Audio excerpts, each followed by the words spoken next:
చంద్రబాబు ప్రచారం లేదు, లోకేష్కు ప్రచారం లేదు, ఆలు లేదు, కోలు లేదు, సోలు లేదు, కొడుకు పేరు సోమలింగం అని అసలు నువ్వు ఏ పార్టీతో పొత్తు పెట్టుకుంటావో తెలియదు, అసలు నిలబడతావో లేదో తెలియదు, ఎన్ని సీట్లు ఇస్తావో తెలియదు. వారాహి అంట పెద్ద దేశ పెద్ద మిలిటరీ లాగా, దానికి పెయింటింగ్లు, దాని మీద ఊరేగింపులు. ఏంది ఆర్భాటాలు నాకు అర్థం కాల. సరుకు లేని వ్యవహారాలంటే ఇలా ఉంటుంది. ఇంతవరకు ఈ వారాహి ఏమైందని నాకు అర్థం చెప్పండి. నాకు ఇంత పెట్టుకున్నాం అయితే ఒకట్లే. వారాహికి 2 రంగులు వేసా అంట, 3వ రంగు వేయాలో లేదో అర్థం కాక ఢిల్లీ నుంచి కవర్ వస్తే 3వ రంగు వేసి అప్పుడు వారాహి తీస్తా అంటే ఏమిటా మీ బతుకుడు రాజకీయాల్లో? నాకు అర్థం కానటువంటి పరిస్థితి. ఇలాంటి దౌర్భాగ్యమైనటువంటి రాజకీయాలు చేస్తున్నటువంటి ఆ గుంపు శ్రీమద్ రమారమణ గోవిందే అర్థమవుతుందా మీకు? అసలు 3 సిద్ధం సభలు చూసిన తర్వాత కూడా అర్థం కావడం లేదా? జగన్మోహన్ రెడ్డి గారి యొక్క ఫాస్ట్ నిర్ణయాలు చూస్తుంటే మీకు అర్థం కావడం లేదా? మార్పులు చూస్తుంటే అర్థం కావడం లేదా? ఎంత కాన్ఫిడెన్స్ గా ఈ ఎన్నికల రణరంగంలోకి దూకబోతున్నామో, ఎంత కాన్ఫిడెన్స్ గా 175కి 175 కొట్టబోతున్నామో. ఇంతకన్నా ఏం కావాలని అడుగుతా ఉన్నా.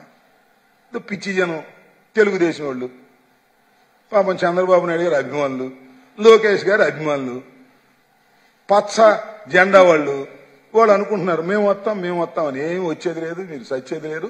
శ్రీమద్ రమారమణ గోవిందే.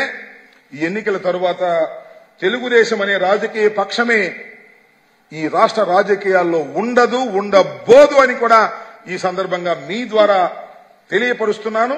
ఇక మీ నాయకులు అబ్బో ఒక్కొక్కడు ఒక్కొక్క డైమండ్, ఒక్కొక్కరు మహానుభావులు అందరూ. మీరు ఏదైనా మాట్లాడచ్చు. నేను మటుకు జగన్ అనగానే మీ అందరికీ బాధ వచ్చేసింది. భరించండి. మీ ఇల్లు మా ఇల్లు మీ ఇంటికి ఎంత దూరమో మీ ఇల్లు మా ఇంటికి అంతే దూరం. భరించండి.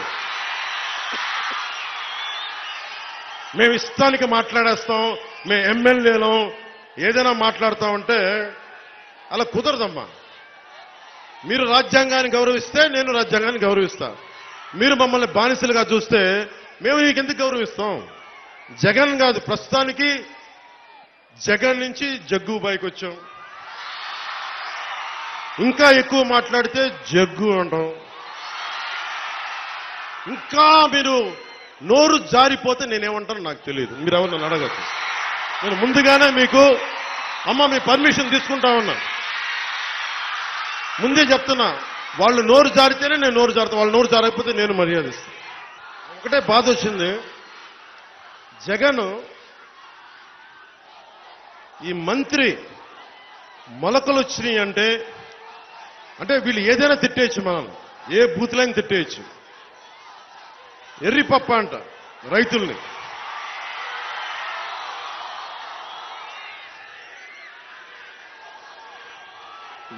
జగన్ మంత్రివర్గం కానీ ఎవరైనా కానీ మనం ఎన్ని బూతులైనా తిడతారు. గౌరవం లేదు సమాజం మీద. అన్నం పెట్టే రైతు మీద అస్సలు గౌరవం లేదు. గిట్టుబాటు ధర ఇవ్వరు. రైతు భరోసా కేంద్రాలని గాలికి వదిలేశారు. మొలకొచ్చినాయి అన్న వర్షం తడిచి మొలకొచ్చినాయి అంటే మొలకలు రాక ఏమొస్తాయి? ఎర్రిపప్ప అంటారు. పోనీ ఏంటి ఎర్రిపప్ప అంటే ఏంటి అర్థం అంటే బుజ్జి కన్నా అని అర్థం.